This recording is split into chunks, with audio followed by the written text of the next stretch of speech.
필머피 뉴저지 주지사가 뉴저지주 내 50명 이하 직원 소기업 지원을 위한 패키지 법안에 서명했습니다. 워싱턴 지역 공항에서 총기 반입 사건이 이전 연도 대비 46% 증가했습니다. 2020년 연방하원의원에 도전한 한인 정치인 5명의 이야기를 다룬 전우석 감독의 다큐멘터리 영화 초선의 무료 상영회가 뉴저지주 펠팍에서 열립니다.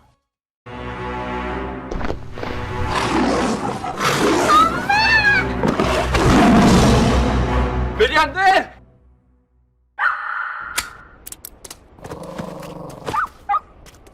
패티켓 지키셔야죠. 우리 개는 순한데. 주인에겐 순해도 타인에겐 사나울 수 있습니다. 그래서 반려인의 패티켓 알려드릴게요. 반려견과 외출 시 목줄을 꼭 착용해주세요. 배설물은 반드시 수거해주시고 반려동물 등록도 잊지 마세요. 하나 더, 일반인도 패티켓 지키셔야죠. 예쁘다고 함부로 만지지 마세요. 쉿! 반려견 앞에서 큰 소리를 내거나 갑자기 달려오면 놀랄 수 있어요. 모두를 위한 패티켓, 행복한 동행을 위한 기본입니다.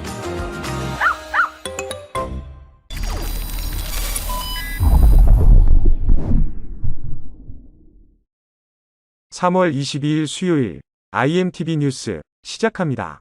뉴저지 주가 직원 수 50명 이하인 소기업 지원에 적극 나서기로 했습니다. 필머피 뉴저지 주지사가 소기업을 지원하기 위한 패키지 법안에 서명했습니다. 식당, 식료품점, 공방 등 작은 규모의 업체들이 순조롭게 운영할 수 있도록 도와 뉴저지주 경제를 활성화하겠다는 목표에 따른 것입니다. 이날 머피 주지사가 서명한 법안 중 2건은 소기업 업주들이 좀 더 손쉽고 체계적으로 소기업을 운영할 수 있도록 돕는 데 중점을 두고 있습니다. 공개적으로 제공하는 소기업 매뉴얼을 만들고 소기업들이 필요한 고객 지원 정보와 지표도 수집할 수 있다는 내용을 담았습니다. 뉴저지주 비즈니스 액션 센터는 민간 기업과 공공보조금을 통해 자원을 지원받는데 이번 법안 덕분에 더 많은 자금을 센터에 할당할 수 있을 것으로 보입니다. 또한 처음으로 각종 규정을 위반한 소기업의 경우 주정부가 벌금을 부과하지 않고 60일간의 시정기간을 주는 법안도 통과됐습니다. 짧은 기간 내에 시정할 수 있는 문제로 범죄와 얽히지 않은 간단한 위반 사항이라면 업주들에게 기회를 주는 것이 바람직하다는 판단에 따른 것입니다. 이 법안은 90일 이후에 발효됩니다.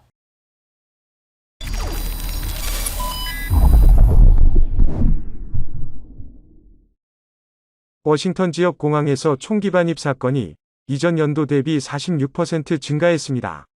워싱턴 지역의 댈러스, 레이건, BWI 공항 등 주요 3개 공항에 지난 회계년도 총기 반입 적발 건수는 모두 125건으로 이전 연도 대비 46% 증가했습니다. 연방교통부 교통보안국에 따르면 2022 회계년도 미국 내 공항 검문 검색 때 총기 반입 적발 건수는 검문 검색 100만 명당 13건이 넘었습니다. 팬데믹 이전인 2019 회계년도에는 검문 검색 100만 명당 5건이었습니다.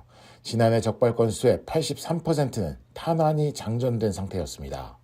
TSA는 탄환이 장전된 경우에는 $4,100, 탄환이 장전되지 않은 경우에는 $2,050의 범칙금을 부과하고 있습니다. 공항은 연방정부 관할이기 때문에 주정부에서 총기 은폐 휴대 퍼밋이 있다 하더라도 반입을 금지하고 있습니다. 반면 수화물 가방 안에 장전을 해제한 후 총기를 안전한 용기에 넣고 체크인할 때 관련 사실을 고지하면 총기를 운송할 수 있습니다. 전문가들은 팬데믹 이후 사회 불안으로 총기 구매가 크게 증가하고 여행 중 긴급 상황에 대처할 목적으로 총기 반입이 늘어난 것으로 분석했습니다.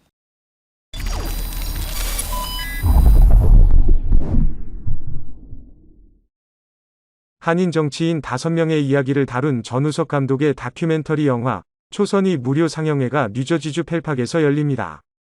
전 세계 고아들을 돌보는 고어헤드 선교회와 뉴욕 코스모스 갤러리는 오는 25일 토요일 오후 5시 뉴저지주 팰리세이드 팍 한인 루터교회에서 전우석 감독의 다큐멘터리 영화 초선을 한인 동포들 누구나 관람할 수 있도록 무료 상영회를 연다고 발표했습니다. 초선은 앤디 김, 메릴린 스트링랜드, 영킴, 미셸 팍스틸, 데이빗 김 등 정치적 이념과 세대, 성별, 출신 등이 다른 5명의 한국계 정치인들을 통해 미주 한인의 공통된 역사와 디아스포라 시각을 제시하는 다큐멘터리 영화로 잘 알려져 있습니다. 이번 행사 공동 주관 측은 영화 초선은 우리 한인 이민 역사를 다시 돌아보게 하고 한인들의 정체성을 찾는 데 큰 의미를 갖는다고 전하면서 한인들을 위해 영화를 상영하게 된 것을 매우 기쁘게 생각하며 많은 동포들이 참석해 주기를 기대한다고 밝혔습니다.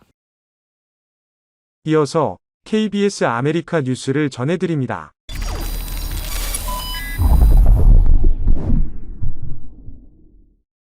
재무부 장관이 실리콘밸리 은행 파산으로 불거진 은행 위기 사태가 진정되고 있다고 밝혔습니다. 이런 가운데 연방준비제도는 내일 기준금리를 결정할 예정입니다. 한보경 기자가 취재했습니다. 제닛 옐런 미국 재무부 장관은 실리콘밸리 은행 파산으로 불거진 지역 중소은행발 위기 사태가 안정되고 있다면서 당국은 파산 절차를 밟게 된 은행들의 예금을 한도에 상관없이 전액 보장하는 강력한 조치를 통해 미국 은행 시스템의 안전성을 확인했다고 밝혔습니다. 지금 미국 은행은 2008년 금융위기 때와는 확연히 다르다면서도 지역 중소은행들의 위기 사태가 다시 악화될 경우엔 추가 조치를 취할 수 있다고도 덧붙였습니다. Our intervention was necessary to protect the broader U.S. banking system, and similar actions could be warranted if smaller institutions suffered deposit runs that pose the risk of contagion. 옐런 장관은 추가 조치에 대한 구체적 언급은 하지 않았지만 블룸버그는 이와 관련해 미국 재무부가 예금 지급 보장 대상을 모든 예금으로 확대하는 방안을 검토하고 있다고 전했습니다. 지난 17일 전미 중소은행연합은 현재 25만 달러, 우리 돈으로 3억 2천만 원가량인 미국의 예금 보장 상한을 없애고 전액 보증해 줄 것을 당국에 요청한 바 있습니다. 위기설이 돌면서 폭락세를 이어갔던 퍼스트 리퍼블릭 은행 주가는 옐런 장관의 발언 이후 상승세로 돌아서면서 오늘 30% 가까이 폭등하며 거래를 마쳤습니다. 이 여파에 다른 은행주들도 동반 상승하면서 오늘 뉴욕 증시 주요 지수들은 1% 안팎씩 상승 마감했습니다. 은행 시스템 안정이 미국 경제 최대 이슈로 떠오른 가운데 연방준비제도가 내일 통화정책회의를 열고 기준금리를 결정합니다. 은행 위기 사태가 일단은 진정되고 있고 우선순위가 물가 안정일 수밖에 없는 연준이 내일도 금리 인상에 나설 수밖에 없을 거라는 전망이 현재는 우세합니다. 뉴욕에서 KBS 뉴스 한보경입니다. 출생증명서를 위조해 고등학교에 입학했다 적발된 20대 한인 여성의 소식 얼마 전 보도해드렸습니다. 범행 동기가 오늘 공개됐습니다.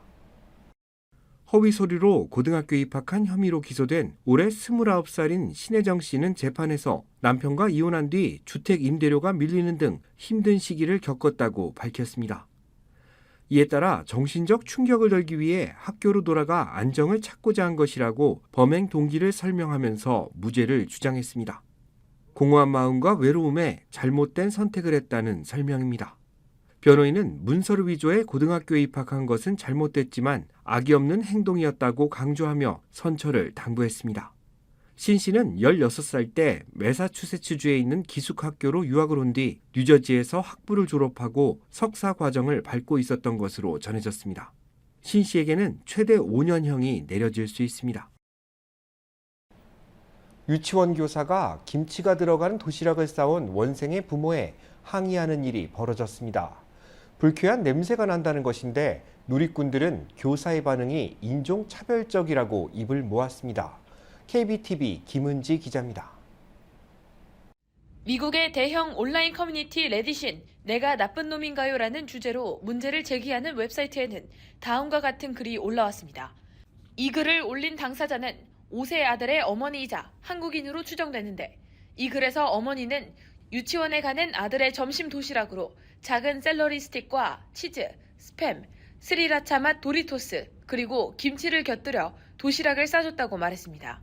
그리고 방과 후 유치원 교사가 아들의 점심에 대해 항의 전화를 걸어왔다고 밝혔습니다. 작성된 글에 따르면 통화에서 교사는 어머니에게 아들의 도시락에 대해 역겹다고 말하며 그녀에게 김치가 포함된 도시락을 싸지 말 것을 요구했고 아들의 도시락이 다른 학생들의 식사에 방해가 되고 불쾌한 냄새가 난다고 말했습니다. 교사의 갑작스러운 전화에 어머니는 무례하고 짜증난 어조의 말투였다.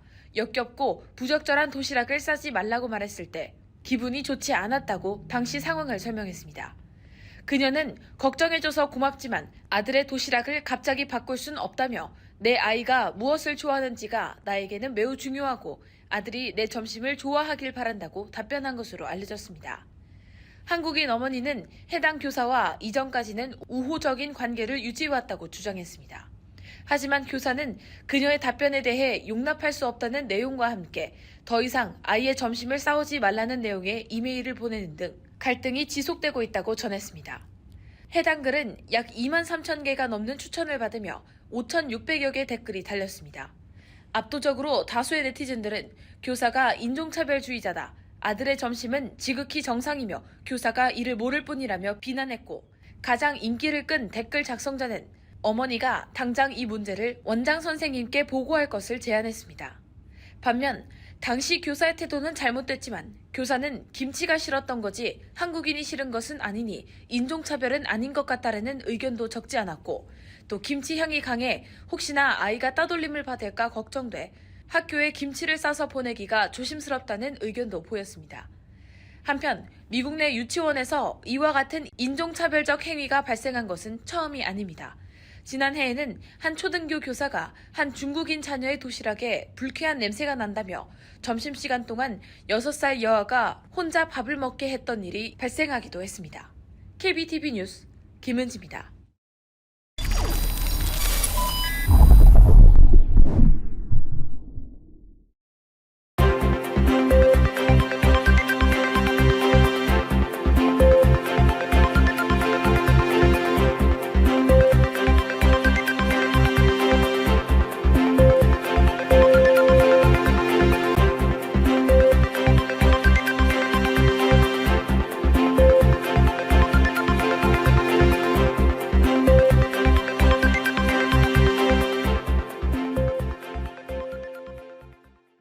이어서 날씨 전해드립니다.